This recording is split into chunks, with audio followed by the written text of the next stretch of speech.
Donc, ce qu'on comprend, c'est que c'est un problème de flow max qu'on veut résoudre à partir de solver. Et donc, quand on a un problème de flow max, la première des choses, c'est de pouvoir faire ressortir la matrice d'adjacence pour les capacités. Et donc, on l'avait dit, hein, le problème de flow max, c'est un problème dans lequel on veut voir la quantité maximale de marchandises à transporter de certains points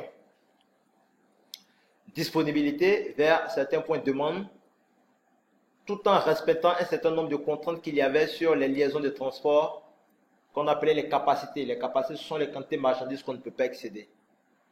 Et donc, ces capacités, il faut pouvoir les mettre dans une matrice qu'on appelle la matrice d'adjacence. Donc, on a la matrice d'adjacence ici pour notre exercice.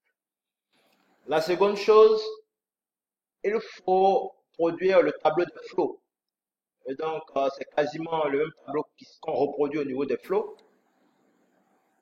Il est vide pour le moment, mais il faut ajouter à la fin de chaque ligne le total et à la fin de chaque colonne le total. Il ne faudrait pas oublier également le flow, le flow maximum qui va traverser tout le réseau.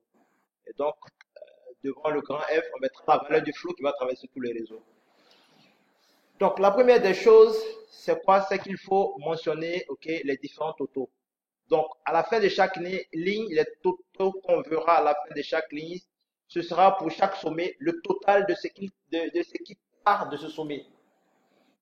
Et en dessous, à la fin de chaque colonne, ce sera le total de ce qui arrive dans un sommet. Et donc là, très rapidement, on va calculer le total de ce qui part de l'entrée petite e. On va reproduire la formule sur les autres lignes et on a automatiquement le total de ce qu'il part des autres lignes. On va également faire la même chose pour le total de ce qui arrive en E. Bien évidemment, rien n'arrive en E, mais bon.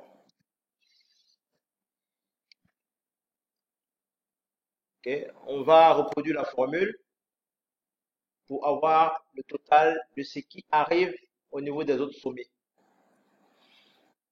Ensuite, le flow, c'est quoi? Le flow, c'est la quantité de marchandises qui part de E qui est égale à la quantité de marchandises qui arrive en S.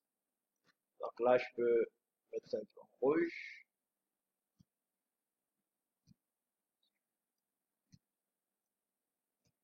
Et également, ce qui arrive en S, mettre ça en rouge.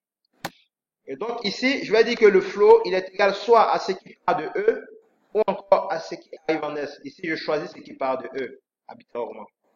Je fais entrer. Et donc, une fois qu'on a ça, on peut maintenant lancer le solver pour effectuer le calcul. Donc, je me positionne sur le flow. Donner solver. Ce flow doit être l'objectif à définir. Je vérifie effectivement que c'est la valeur du flow que je choisis comme objectif à définir. C'est un problème de maximisation. Les cellules à définir, bon, je vais supprimer ce qui était à l'intérieur. Ce qui est à l'intérieur.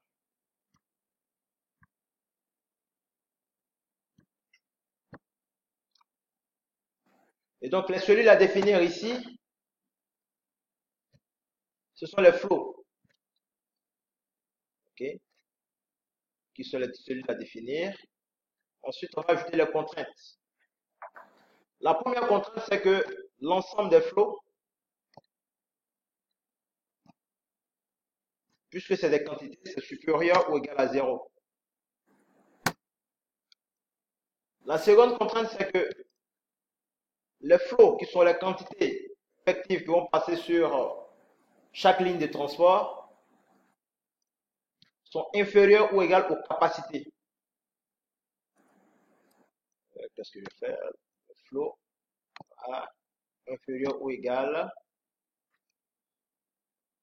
aux capacités. Ensuite, on a l'ensemble, le total de ce qui part de chacun des sommets. Bien sûr, le sommet de A en E est égal au total de ce qui arrive à ce sommet. Et la dernière contrainte, tout ce qui part de E est égal à ce qui arrive en S. Ok? Et là, on peut tout simplement résoudre de la sorte. Et on a notre résultat. Le flow là qui fait 18. Et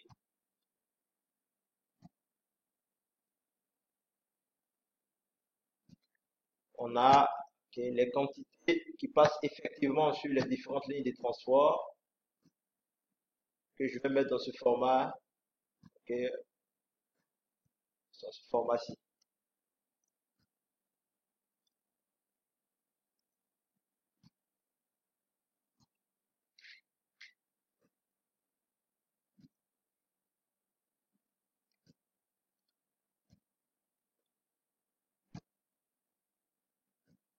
Ce qui signifie que sur la liaison de transport de E en A, la capacité c'est 10, on fait passer également 10. La liaison de E à B, la capacité c'est 10, on fait passer 8, ainsi de suite, jusqu'à la liaison de E à S, grand E à S. Okay. La capacité c'est 7, on fait passer effectivement 5. Merci.